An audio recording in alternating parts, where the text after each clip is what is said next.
ब्रह्ममुरारिसुरार्चितलिङ्गं निर्मलभाषितशोभितलिङ्गं जन्मजदुःखविनाशकलिङ्गं तत्प्रणमामि सदाशिवलिङ्गं देवमुनिप्रवरार्चितलिङ्गं कामदहन करुणाकरलिङ्गं रावणदर्प विनाशनलिङ्गं तत्प्रणमामि सदाशिवलिङ्गं सर्वसुगन्धसुलेपितलिङ्गं बुद्धिविवर्धनकारणलिङ्गं सिद्धसुरासुरवन्दितलिङ्गं तत्प्रणमामि सदाशिवलिङ्गं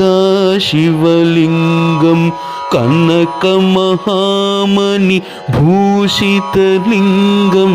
पनिपतिवेष्टितशोभितलिङ्गं दक्षसुयज्ञविनाशनलिङ्गं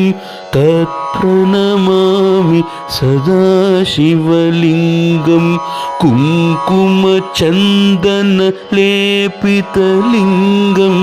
पङ्कजहार सुशोभितलिङ्गं सञ्चितपापविनाशनलिङ्गं तत्प्रणमामि सदाशिवलिङ्गं देवगणार्चितसेवितलिङ्गं भावैर्भक्तिभिरेव च लिङ्गं दिनकरकोटिप्रभाकरलिङ्गं तत्प्रणमामि सदाशिवलिङ्गम् अष्टदलोपरिवेष्टितलिङ्गं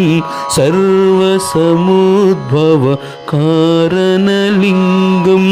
अष्टदरिद्रविनाशनलिङ्गं तत्प्रणमामि सदाशिवलिङ्गं सुरवरसुरगुरुपूजितलिङ्गं सुरवनपुष्प सदार्चितलिङ्गं परात्परं परमात्मकलिङ्गं तत्प्रणमामि सदाशिवलिङ्गम् लिङ्गाष्टकमिदं पुण्यं यः पठेत् शिवसन्निधौ शिवलोकमवाप्नोति शिवेन सह मोदते।